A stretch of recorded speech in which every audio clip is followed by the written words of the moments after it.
The prevailing wisdom around us as entrepreneurs is that we're supposed to work harder.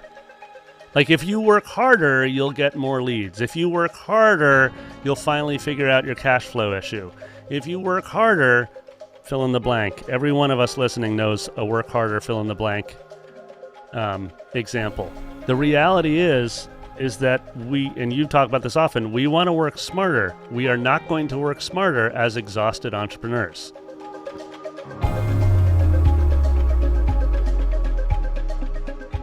Hey, welcome back to the podcast. In today's episode, we have, once again, we're going off on a little bit of a tangent here. We've been talking a lot about operations of a school, and in the last episode, we talked about books that were meaningful to Nate and myself. Today, we're going to talk about a topic about where you could potentially read those books. Because Nate, you did something last year that was really interesting to me and a little bit surprising. We were in the middle of, production for this podcast, getting things going, working with clients. And you told me, hey, I'm not going to be available in the month of July.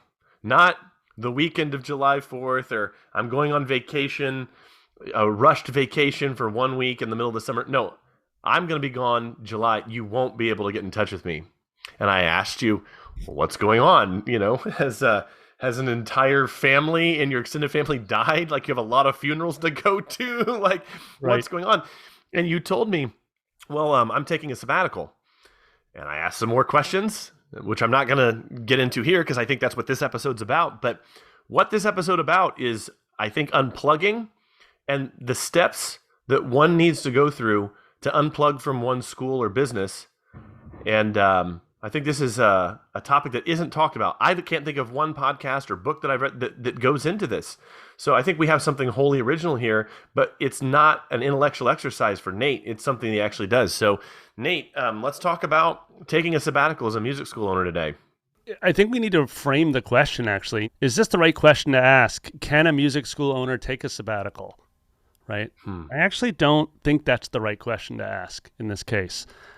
First of all, I think everybody should take a sabbatical and needs to take a sabbatical because it's some of the most basic ways we do self-care, and we get ourselves to re-energize, and we get ourselves to think differently about everything that's important in our life. So we'll talk more about that in a moment. But I look at this question more as like, okay, wait a minute.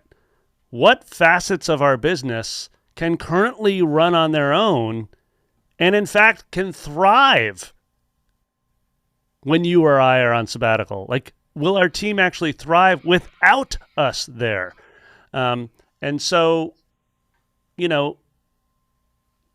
can we benefit ourselves and our business by stepping away for a month? So that's the theory. Yeah. What I'm hearing you say is that we're not doing this just to take a vacation. We're doing it because it could benefit the business, though one of the happy byproducts would be that you get to recharge somewhat. That's what you're saying? Yes. I'm saying that we need to look at it in both ways. Will it be a benefit to our team to have us step away for a month or 2 weeks or whatever your sabbatical? And then, of course, I think everybody listening would be like, that'd be amazing if I could step away and be off the grid for 2 weeks. Well, I also think everybody listening or watching would be thinking, how in the heck could I do that? Or, I'm going to be gone and people are going to be working and I'm not going to be there. Doesn't that feel a little bit like the 1%? Like, am I exploiting these people?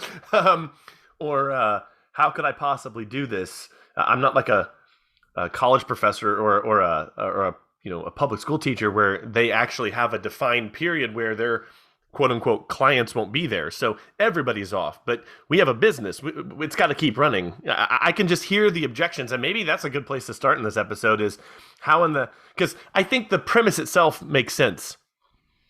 Recharge, benefit the business, benefit yourself, come back, rip-roaring, ready to go. We do some version of this as music school owners or teachers around Christmas break, where we take a little bit of time off at the holiday or another holiday that might be important to us if we don't celebrate Christmas. But a whole month at a non-traditional time, I think a question that comes up for me as well would be, I'll go on a vacation and I'll get up in the morning and I'll think, okay, I could scroll YouTube or read a book, but none of my family's up. And I kind of like my business. I'll just I'll just type an email. I'll just answer some emails here. I'm not going to do anything really heavy work, but I don't see the harm in getting communicating with a client necessarily or something like that. I'm curious, could you address that? Yeah, totally. I had my rule was, I mean, you know this, Daniel, because you and I are working on a number of projects together. Yeah.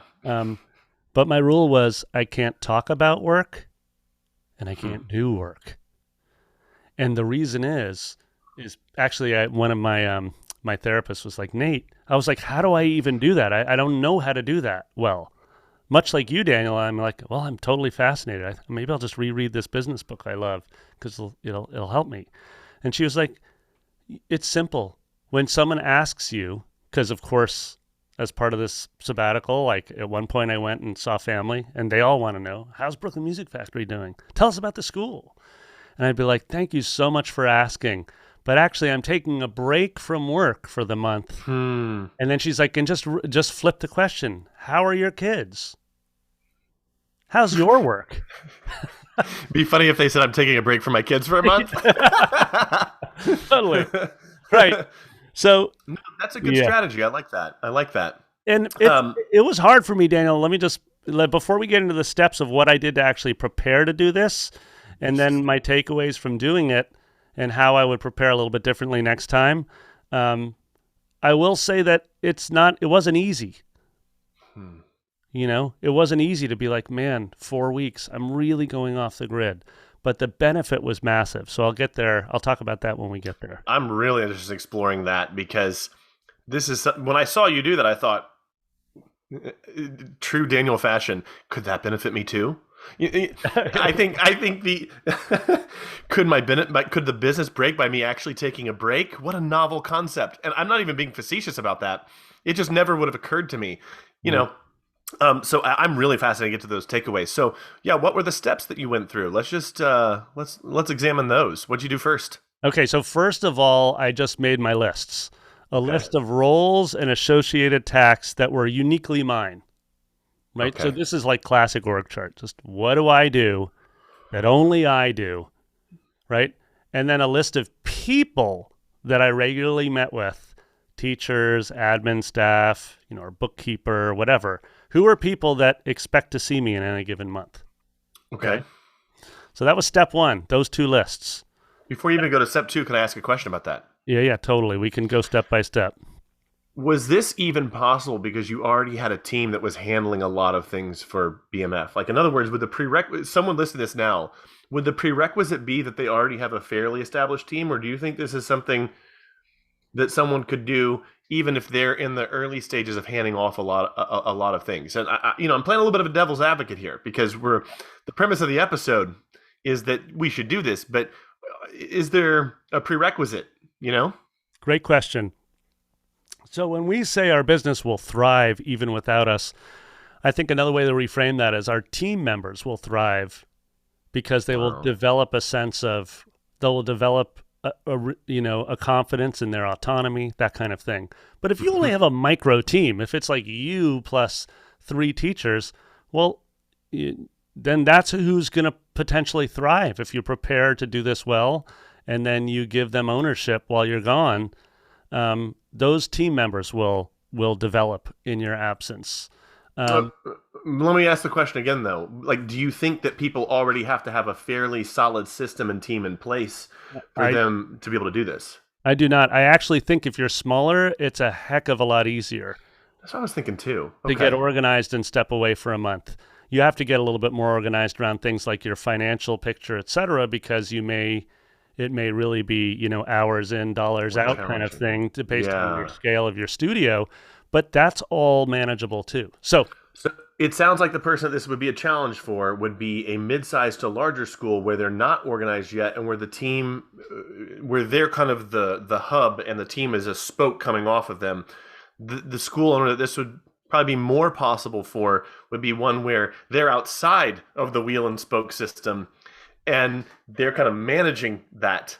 Does that sound right? Or they're a spoke or 2 or 3. Beautiful. Same. Yes. Yes. Makes sense. They have different roles. So So yeah, step one is define your roles that are uniquely yours and the tasks associated. So let me give you concrete examples for myself. So I am the Brooklyn Music Factory money guy. I'm the CFO. So when it comes to an analysis of money, i.e. like looking at the profit and loss statement, making sure there's a cash flow statement, ensuring we don't run out of money in 3 months, etc., that's my job. Okay. Other roles, I teach. So I have students. So I provide a service, right? Other roles, I lead the marketing and sales meeting. So I create the agenda, I talk to the team, I assign committed actions, Let me just stop there for a second, okay? All three of those, that goes on that first list, okay? Then the second list is, okay, well, who do I actually meet with consistently that will be like, well, wait a minute, Nate's not meeting me this month? And so that list of who is meeting with me specifically is around, well, what are those meetings about, and how can I pre-plan with that person? First of all, letting that person know, we're going to get to that next step, but letting that person know that I'm going to be off the grid, how can I pre-plan with that person so that he or she feels like they know what they can do for the month that I'm off the grid, right? So anyways, those are the first two steps. It's just an organizational step. Getting to step two is assessing that above list, right? So you're just like, I'm going to assess that list and ask myself, while I'm leaving, what's going to have the least impact? What's going to have the most impact?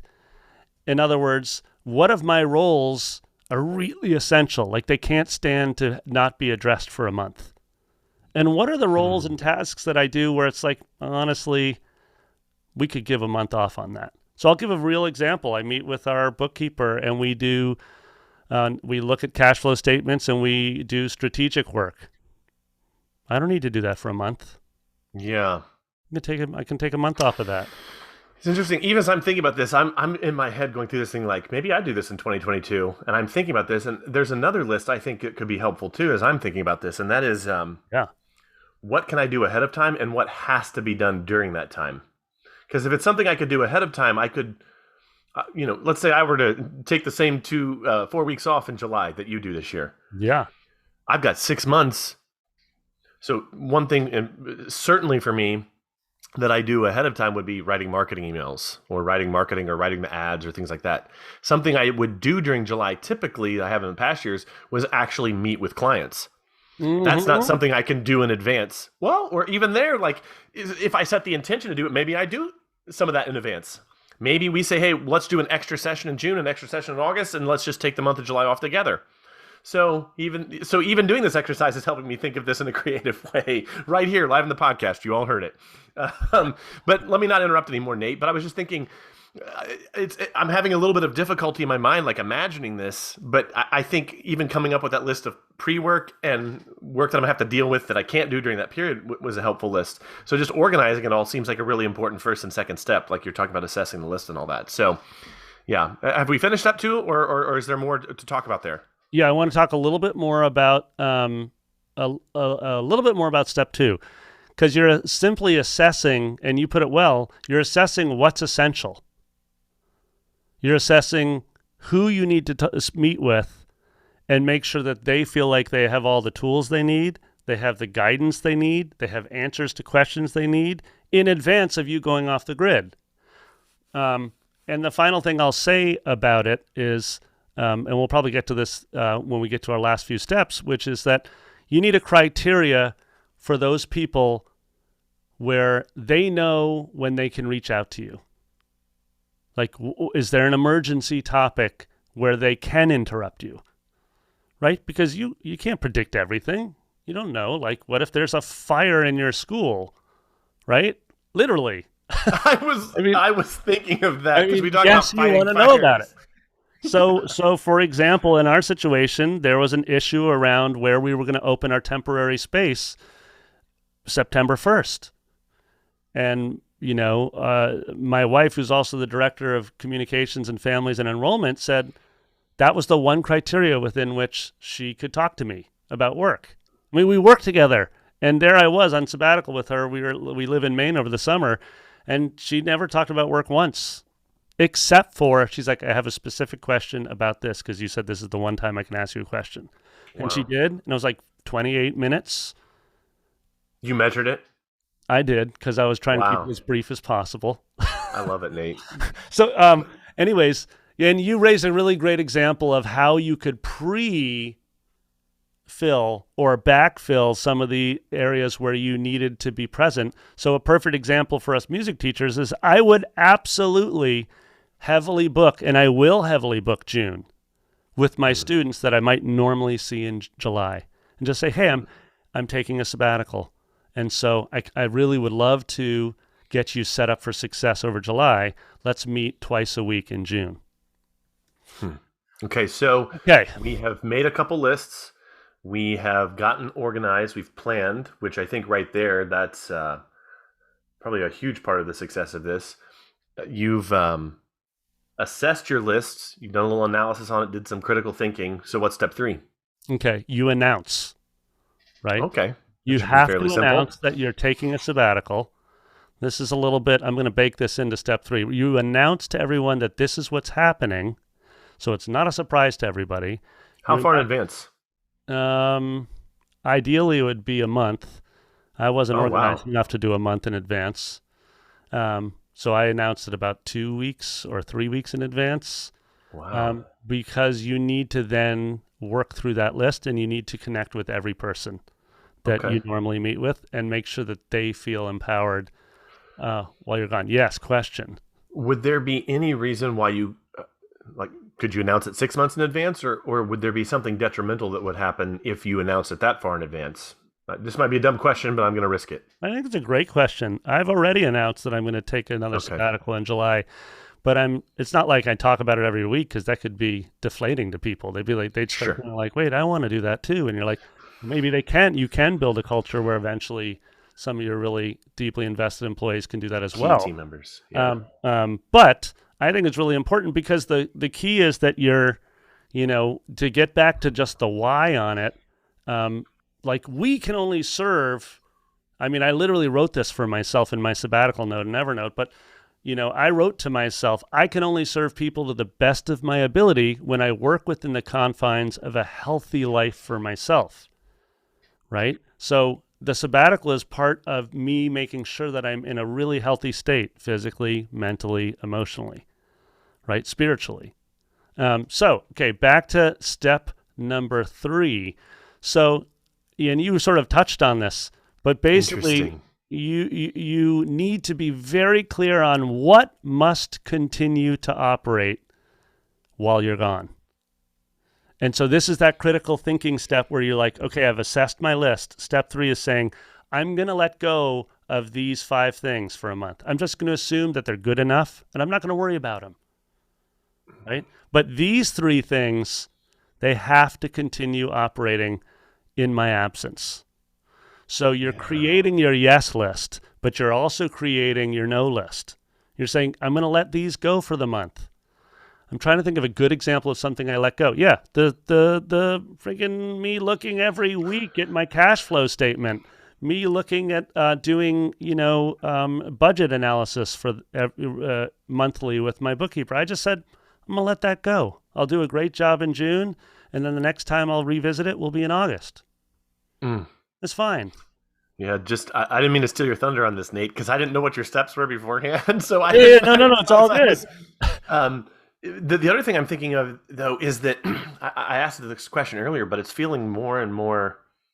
The more I hear you talk about this, the more I'm thinking of something David Allen said, the guy who wrote Getting Things Done. He said, "The price of peace is eternal vigilance," and he was referring to it in the sense that if you want to be able to handle a lot and quote unquote be successful or build something that is meaningful to you and not feel as if it's chaotic, you do kind of have to have a personal organization system. The more you talk about this, the more it feels like the price of being able to do something like this is a really well organized business. Not a lot of planning, but the right kind of planning. Yes, and so it gets Yeah. it gets me to the next step, because if what happens if that thing that must continue on your must continue list doesn't actually have a system in place yet? Well, you're planning ahead because you're going to build that, you're going to create that working procedure, and you're going to onboard someone to take it over for you.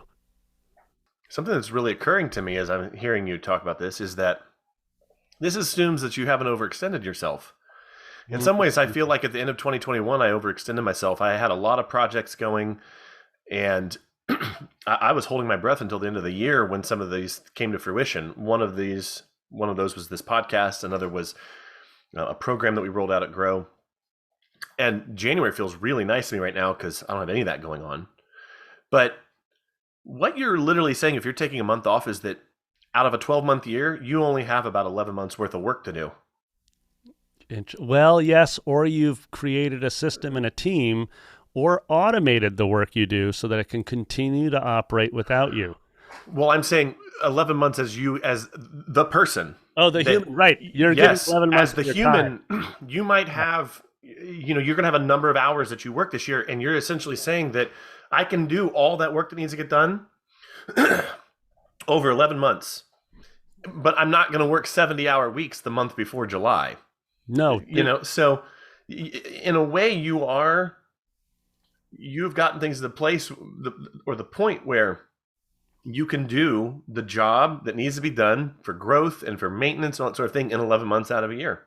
And it's kind of an interesting implication. It's a great perspective on it. And it really gets to, the prevailing wisdom around us as entrepreneurs is that we're supposed to work harder. Like, if you work harder, you'll get more leads. If you work harder, you'll finally figure out your cash flow issue. If you work harder, fill in the blank. Every one of us listening knows a work harder, fill in the blank example. The reality is that and you talk about this often, we want to work smarter. We are not going to work smarter as exhausted entrepreneurs. Right? That's the bottom line. It leads to, the harder and harder we work, it leads to poorer strategic choices, which will ultimately stump the growth of our company and actually prohibit us from reaching our targets, right? Because we end up making choices, the reactive choices, because we're tired, we're 10 hours into the day. I believe that part of what I'm testing out here for myself is exactly what you're talking about. That I can achieve, I can be of much greater benefit to people when I'm in a much healthier space. Okay. Right? And so with fewer hours of work. So moving on into our steps, so I want to make sure people walk away with just the steps that I took. And obviously you can write us, you can visit us, and let us know what questions you have, because we can get more concrete. But we're on to step 4 here, the must continue to operate list. So we've created working procedures for people that are going to do the job without us, right? We're doing whatever we can ourselves in advance of being gone, prepaying bills, plan all your social media posts, use something like Hootsuite and get them all booked, schedule all your digital ads in advance, things that you can just set and forget. You got to set it and then forget it. That's that 4th step. You want me to dive straight into step 5? I think that's great. Okay, so step 5, I touched on before, but it's just simply establishing the rules of your sabbatical. Hey, when can you reach out to me? Right? Your team members need to know that. They need to know that, they're not having to make the massive strategic choice if there's a real emergency issue. Right? They need to know what's the criteria under which they can actually contact you, and then how to. I made it clear, don't Slack me, because Slack's turned off for 4 weeks.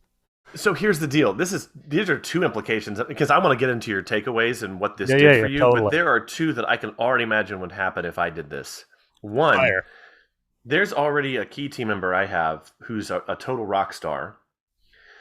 And if she knew for 4 weeks that she was going to be getting these emails instead of me,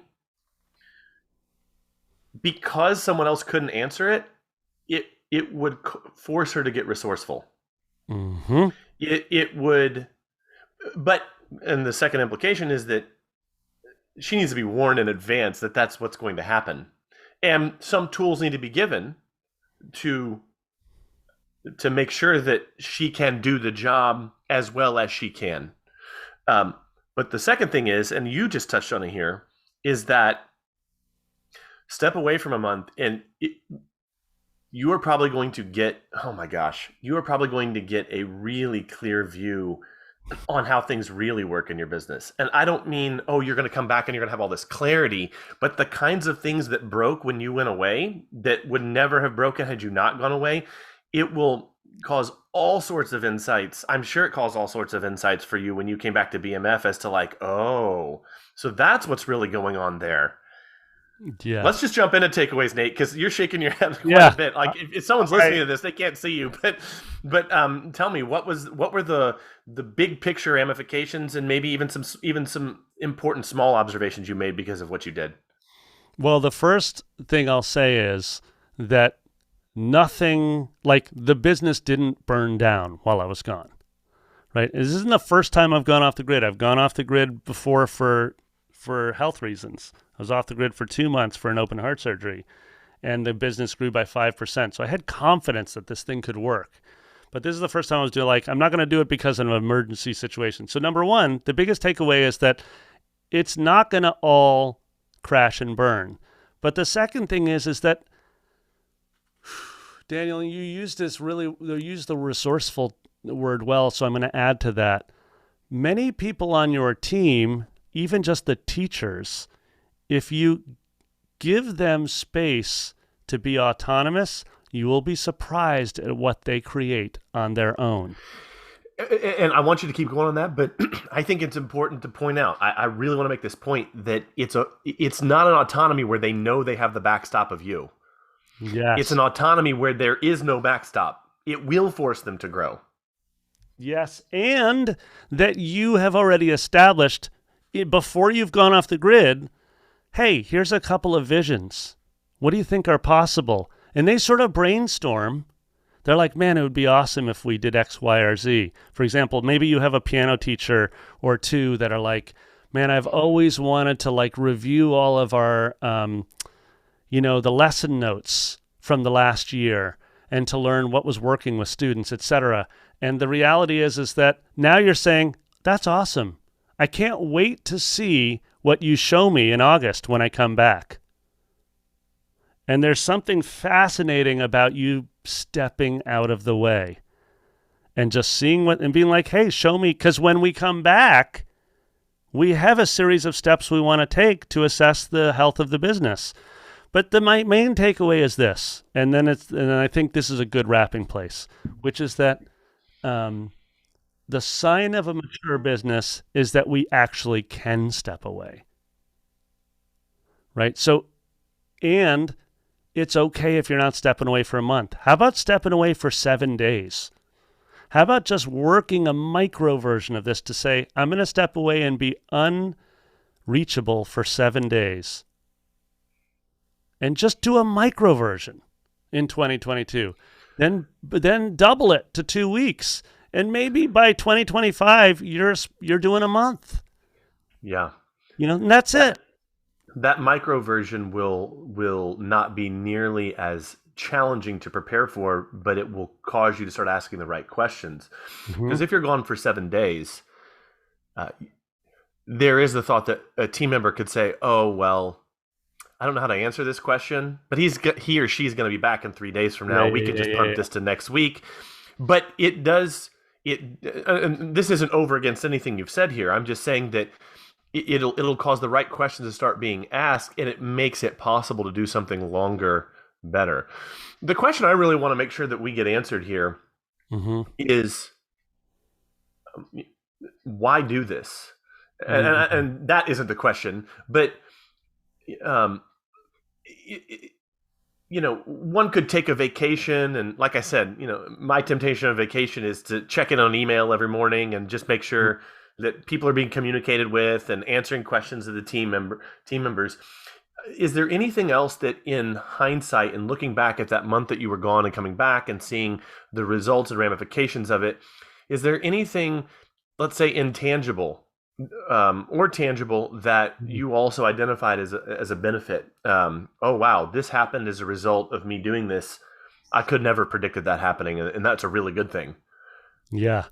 So I had this fascinating feeling coming out of my sabbatical, which was, for lack of a better way to describe it, an openness, like more spacious in my thinking. Everything felt more spacious to me. Oftentimes in the day to day, like today, I'm booked solid. I'm subbing for a teacher for 4 hours, etc. There's almost like there's almost a tightness around my thinking. It has to basically, I have to move through the day taking actions. And I do a good job of giving myself space, like making sure I don't work or check Slack over the weekend for, or whatever. I'll take vacations and that kind of thing. But this was a sabbatical where no talk about work, no talk about no doing of work, etc. I also gave myself a rule which was really hard, which was no projects. Like, don't decide you're going to take up like kite surfing or don't be like, now I'm going to read 10 books. No, I was like, nothingness, Nate. Take 4 weeks. Don't allow yourself to achieve anything in 4 weeks, because that's one of my challenges. It's like this hyperachiever. So that was hard for me. But when I came out of it, there was sort of this spaciousness that I've heard other people talk about. And I was like, oh. And what it did in terms of a concrete benefit is it made it a lot easier to be like, oh, wait a minute. At Brooklyn Music Factory, these few things are truly beneficial to me as a person. And it honestly, I was like, oh yeah, it's time for me to be back in the classroom. I hadn't been in the classroom for years. I came out of that and I was like, no. I need to be back in the classroom working directly with 8-year-olds. And I don't think I would have made that choice had I been just in like CEO do mode, And so anyways, just this spaciousness. I wish I could be more accurate in the description or more rich with it, but it just didn't feel tight. It felt wide open. And I tried to hold on to that for as many weeks as possible after coming out of it. It sounds as if this is going to defy any kind of explanation, because I think it'll be different for each person. It's almost like, you're going on your vision quest. The vision you saw is going to be highly personal to you. Yes. My hunch is that there's going to be a benefit that each person derives from this. There's also going to be a challenge in doing it based on who we are as a person and the makeup of who we are as a person.